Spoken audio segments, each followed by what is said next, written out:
Hello. I'm shooting outside in my front yard today because it's a perfect 25-degree day, and wouldn't it be great if every work conversation felt like a perfect 25-degree day? Of course, we all know the truth.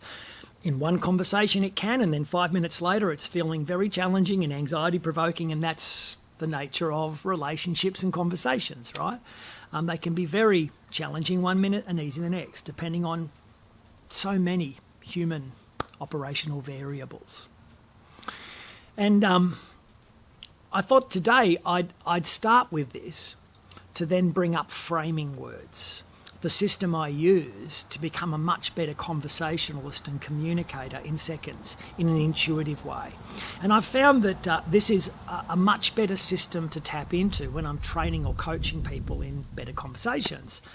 The way it used to happen was, you'd give people tips and hints and then ask them to try them out. And you could see people struggling with remembering the tip and hint they were being asked to try out whilst they were actually having a conversation with someone. It almost felt like multitasking, which we know can limit people's effectiveness. So, I saw people struggling with this more traditional way of implementing things. And I thought, well, wouldn't it be great if I could just find a way to get people to be good instantly at, for example, questioning and listening, or explaining things, or just chatting with another person. And I discovered framing words. Now, framing words are literally putting a word in your head. Doing, being, and saying a word that gives you a singularity of focus and actually releases your authentic potential as a good communicator. So that, and I'll be honest, it works so well, I've literally stopped training people in specific tips and hints on being better at communication. To me, there's no point training people in, well, here's how to do active listening, when you can just listen. and I found that a single word creates a single focus that creates that bubble between you and another person, whereby you become very excellent in 10 seconds. And that's the power of framing words. It doesn't take much to release that inner great communicator we already are. We just need to find a way to unlock the choices and the focus required.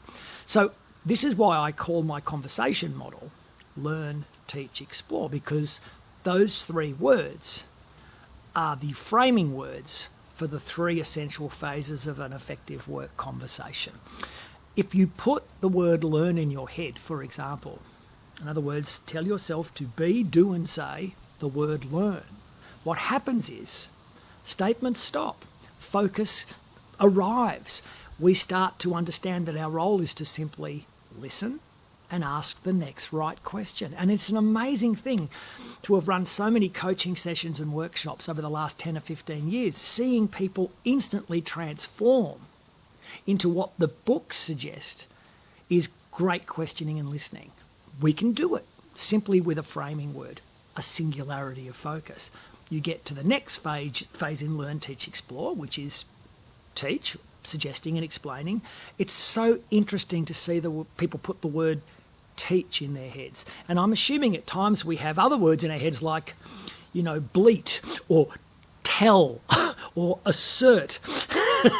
And these are all different types of focus when we explain or suggest something. It's interesting how the word teach, more than, for example, share or explain, the word teach releases empathic explaining, empathic suggesting, such that in a sales example that I could give, the salesperson pitches the customer's way, not their way. And what was ever, the spiel that was launched when the new product or service was launched in the sales meeting is long gone. And they're really so connected with the other person they're selling to. The entire approach is for that person uniquely. Nothing is generic anymore. Cut to explore. The third word for the third phase, when it just becomes a chat, the back end of any good conversation is just people kind of riffing. The word explore suggests that, for example, in sales again, this idea of customer objections. Well, there are no objections. There's just chatting. There's just talking back and forth and exploring whatever is left to be explored in the customer's mind.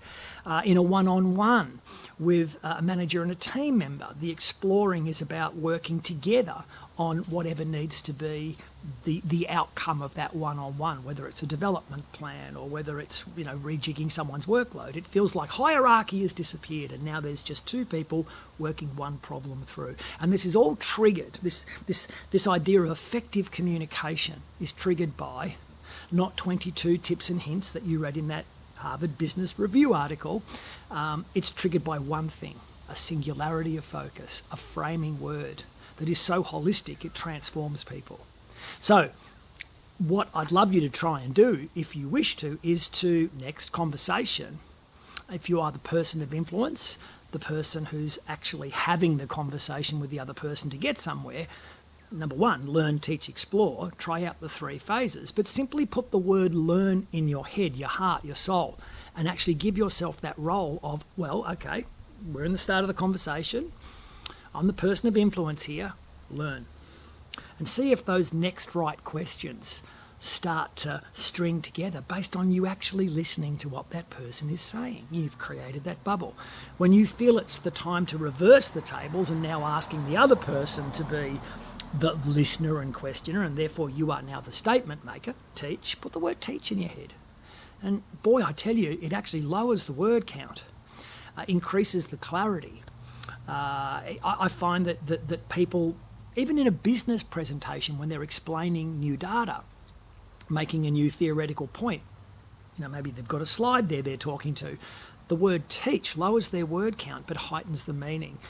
It creates that empathic connection of, okay, what are the right words? I don't have to do too much thinking, put the word teach in your head, out the words come. It's an incredible thing. It feels like many of the participants in my workshops or my clients who I coach, they'll tell me it feels like I've given them a key that unlocks best practice that has actually been waiting to be unlocked within them the whole time. So that's the idea of framing words. And of course, it doesn't stop with learn, teach, explore. Help is a great one. Problem solve.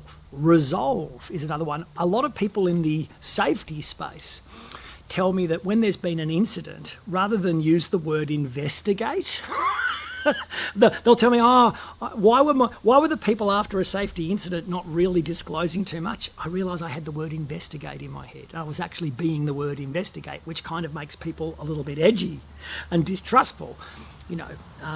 Explore or teach, learn was a better word for them. And there may be other words that you can find to trigger a style of communication that's right for the situation that you're in with another person or people. So there you are, framing words. Thanks for listening all the way through. I hope you got something out of this video. It certainly has, as a communication practice, transformed and changed my life, both as an individual person in the workplace and beyond, but equally as a communication skills trainer. And if you liked this video, please like and subscribe. Share, I would very much appreciate it. Thank you for your time. Have a great day, learn, teaching and exploring. Bye.